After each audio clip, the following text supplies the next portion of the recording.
Passo a palavra, então, para o próximo palestrante, Dr. Antônio Fabrício, representante do Conselho Federal da OAB. Boa noite a todas e todos. Agradeço muito a Rede Lado o convite. Cumprimento a Sara. Em seu nome, eu cumprimento todas as advogadas que fazem parte da Rede Lado. E nos advogados, eu cumprimento o doutor Nureddin, doutor Ivan Isaac, meu amigo Jader, do Pará, que faz parte também dos escritórios dessa rede de advogados do Brasil. Meus colegas expositores aqui, a doutora Noemi, a doutora Alessandra e os demais que estão como participantes. Doutora Érica, doutora Mariana, doutor Álvaro, doutor Fábio e doutora Marcelise. E o meu xará, Fabrício. Eu programei a minha fala para, tratando o direito como ciência social aplicada, vir do concreto para a teoria, para os atos normativos. Eu separei alguns despachos que vão conflitar e vão confrontar a realidade do acesso à justiça a partir do momento em que as audiências de instrução à distância, remotas, foram colocadas, como que alguns magistrados, obviamente, a imensa maioria tem sensibilidade para ouvir a advocacia, mas que, às vezes, falta a tão propalada empatia, que é o que a gente vem tratando disso. E eu queria abrir minha fala com um despacho.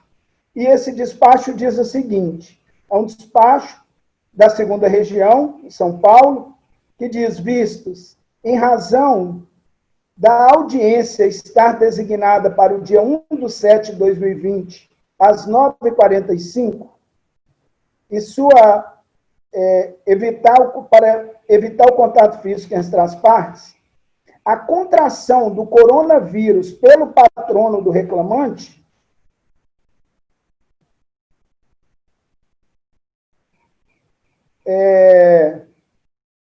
indefiro a redesignação da requerida petição.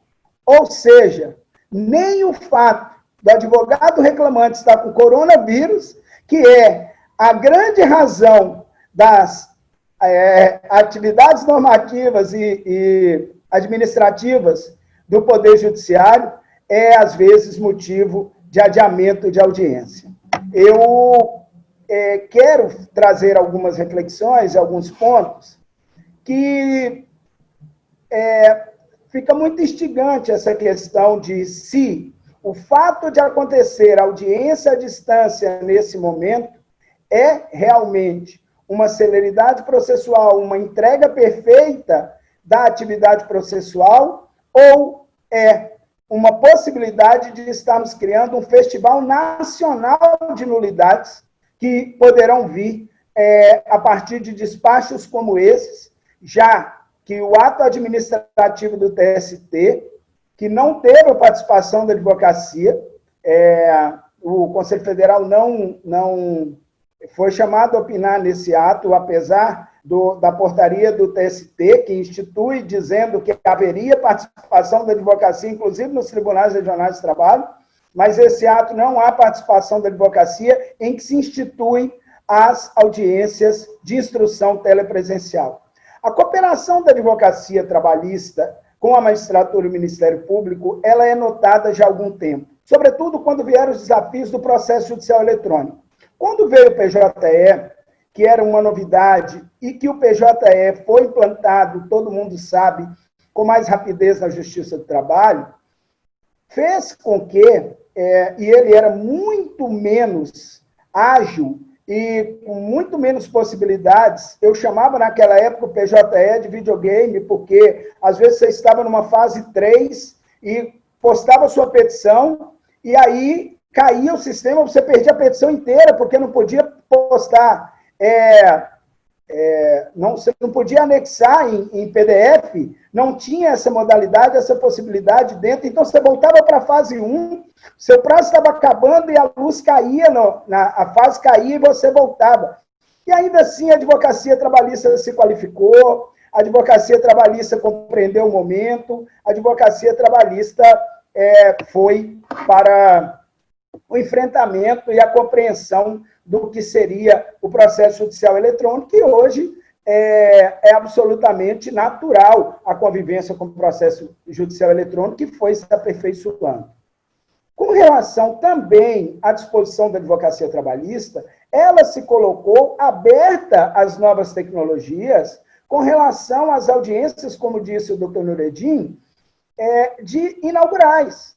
Agora, com relação às audiências de instrução, eu que presidi a ABRAT de 2012 a 2014, acho que poucas vezes, eu não lembro se eu já vi algo que unificasse a advocacia trabalhista de empregado, de empregador, jovens, pessoas mais velhas, advogados sêniores, que era a dificuldade do que a tecnologia apresenta hoje. É claro que podemos ter, em breve tempo, uma tecnologia super avançada que filme o ambiente inteiro, que o juiz consiga exercer o seu poder de polícia, que ele consiga saber se há ou não má-fé. E quando se fala de má-fé em audiência telepresencial, a resposta daqueles que defendem na magistratura é a seguinte: nas audiências presenciais, a má-fé também pode ocorrer. Claro que pode, mas da forma que está sendo colocada as audiências telepresenciais, o mal profissional e a má parte, é claro que a imensa maioria dos advogados e das partes não vão criar esses artifícios, mas existem vários desafios que são colocados porque o vírus e a pandemia e o decreto de calamidade pública, eles não revogaram o Código de Processo Civil e nem revogaram a CLT. Eu quero fazer uma citação aqui de um documento do Dr. Luiz Carlos Moura e do Dr. Carlos Schirmer, que eu acho sensacional para refletir sobre ilegalidade e sobre possibilidades de nulidades futuras quando são atropelados esses atos.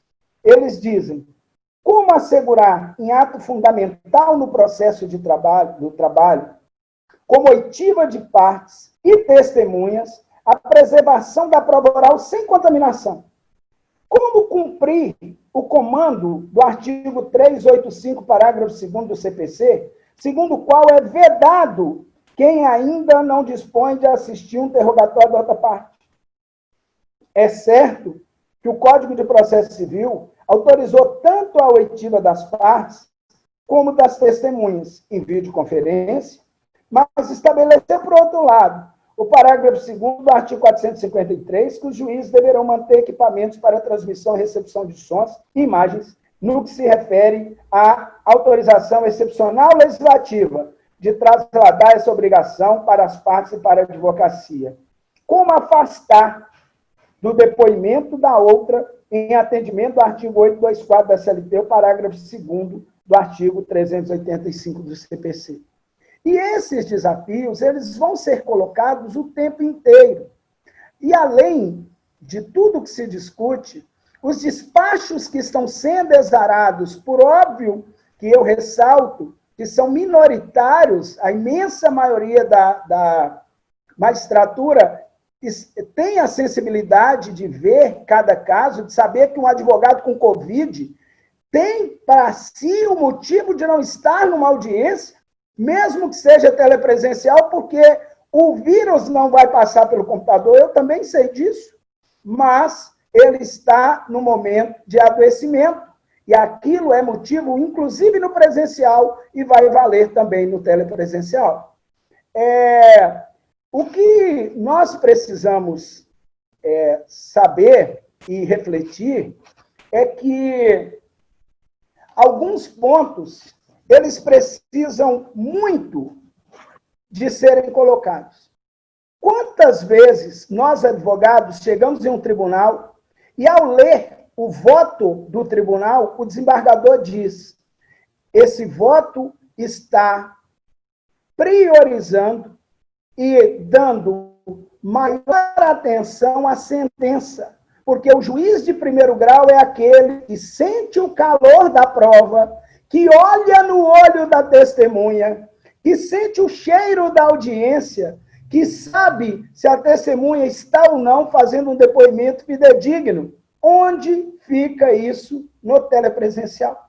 Aonde o calor da colheita da prova fica? Aonde fica a sensibilidade do juiz e do advogado dali, daquela pergunta, de ver a reação da parte contrária?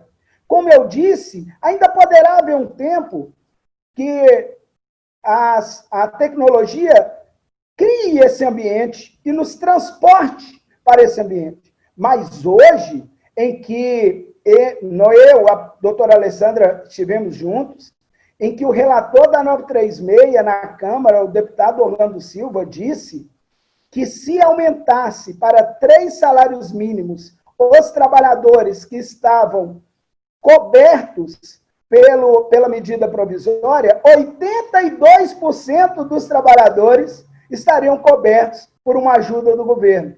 Para mostrar que 82% da massa salarial brasileira gira em torno de 3 salários mínimos, segundo o deputado Orlando Silva, com os dados que levaram para ele na relatoria da 836. Então, como cobrar de uma parte dessa um telefone de última geração? Como dizer que aquela pessoa tem condição de falar? Como fazer com que ela tenha acesso a esses meios? A doutora Noemi disse aqui, tranquiliza a gente, da sensibilidade dela, de dizer não tem os meios, não vai haver audiência. Infelizmente, em alguns outros pontos, isso está sendo ultrapassado por alguns magistrados, e realmente eu louvo o trabalho da Justiça do Trabalho, manter a jurisdição funcionando. Na pesquisa que o Conselho Federal fez, a advocacia, por pequena maioria, mas optou e votou para a volta do andamento dos prazos, mas nós sabemos que o custo e os problemas da audiência telepresencial pode prejudicar muito os direitos daqueles que têm o que provar e provar ali. Para materializar o que eu estou dizendo, eu trago aqui um despacho de uma vara de Campinas, que eu quero ler pequenos trechos dele, para mostrar como alguns magistrados estão devolvendo e passando para as partes a obrigação de manter testemunhas isoladas e o ambiente de uma sala de audiência, e dizendo em alguns despachos, e eu tenho depois, posso deixar à disposição, Sara e Nuri, para a Rede Lado, eu venho recebendo isso de várias fontes, de juízes dizendo: leve a testemunha para a sua casa, para o seu escritório, para que você faça audiência, porque o advogado também não pode adoecer. Nós temos que defender que a presença física nesse momento, se há os meios, as partes concordam, as duas partes, os dois advogados querem fazer, é uma outra história. Agora, quando um juiz determina que fará audiência e que eu estou numa cidade que tem um lockdown, e que eu estou sendo instado por aquele despacho a que eu reúna aquelas testemunhas no meu escritório ou na minha casa, se de lá eu estiver trabalhando. E aí, diz esse magistrado de Campinas: com fundamento nos atos já citados, considerando o número de audiências já foram redesignadas e aguardo inclusão em pauta, considerando o princípio da celeridade e boa-fé, o dever processual de solidariedade da cooperação das partes e advogados, referida audiência será por meio telepresencial Google Meet. As partes ou seus patronos deverão informar as testemunhas o procedimento, hora balizado, que será possível a respectiva oitiva pelos meios tecnológicos, seja em ambiente particular, seja no escritório do advogado da parte que arrolou, em pandemia. E segue o despacho. Caso a testemunha se mantenha em sua residência, deverá manter-se ativa na sala virtual de audiência até o término da colheita do seu depoimento. Na hipótese da testemunha prestar depoimento no escritório do patrono, da parte, esse deverá providenciar o local específico para que a mesma não tenha contato com as demais testemunhas. Dependendo do escritório, vai ser as instalações sanitárias, a porta do prédio, alguma coisa assim. Tão poucos meios de transmissão. Por último, caso os advogados venham disponibilizar o uso da plataforma aos seus clientes, seja em escritório de advocacia ou qualquer outro ambiente, que possa haver contato presencial entre as pessoas, recomenda-se a adoção de medidas preventivas estabelecidas pela OMS, pelos governos local e estadual, como distanciamento de 2 metros, uso de máscara, dentre outros que visem a contato. Então, são vários despachos como esse, e que transferem totalmente para a advocacia, que não passam para o advogado que requer o adiamento da audiência motivadamente, e às vezes a audiência vai ocorrer da mesma forma. Eu não entendo que isso seja a entrega da prestação jurisdicional na sua perfeição, na sua inteireza, e dizer que acho que esses atos normativos, eles generalizam, às vezes, quando, por exemplo, não unificam.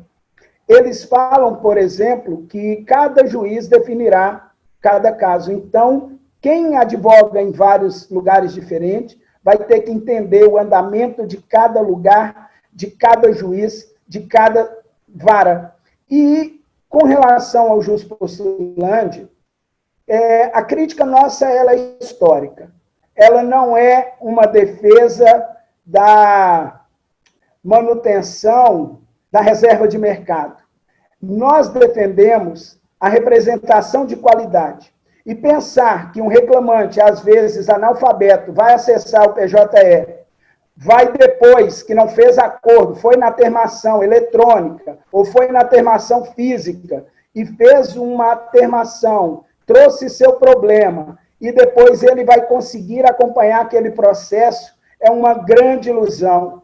Eu imagino que os lugares que há dificuldade de contratação de advogado deveriam ter sido ressalvados, da mesma forma que disse que os juízes em cada vara trabalhariam dessa forma, e não ressuscitar o jus postulante como a termação como forma de efetivação do jus postulante como acesso à justiça no Brasil inteiro, sem nenhum tipo de ressalvas, ou olhando as realidades de onde não houver advogado, aí nós podemos também conversar, mas acredito que da mesma forma que a justiça vai itinerante, se avisar os advogados das cidades próximas, eles também poderão estar lá para prestar aquela função tão nobre deles.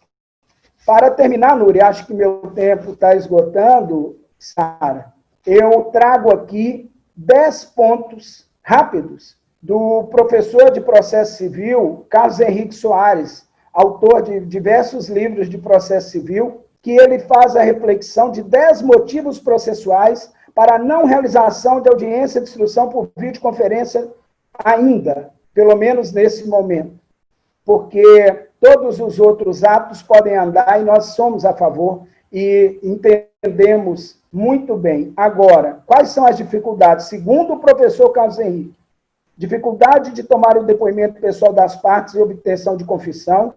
O réu teria condições de ouvir o depoimento do autor, que é vedado. Então, 2, dificuldade de saber se a testemunha é realmente a pessoa que se apresenta no vídeo. 3, dificuldade de tomar o depoimento das testemunhas e de policiar qualquer interferência de seus depoimentos, eu estando do outro lado, sendo da outra parte, e do juiz também policiar. Dificuldade de manter incomunicabilidade das testemunhas que reza o Código de Processo. Dificuldade de realização de acareação cada um num telefone, a ligação caindo, ligando, no meio. Quantas vezes fizemos live e a ligação caiu no meio da live com uma conexão ótima que nós temos. Dificuldade de controlar a utilização pelas testemunhas de apontamentos escritos ou até um teleprompter, de saber se tem ou não. Instabilidade do tráfego de dados, prejudicar o depoimento das partes, cair, depois não voltar, ou da testemunha. Instabilidade de tráfego de dados pode impedir o depoimento das partes.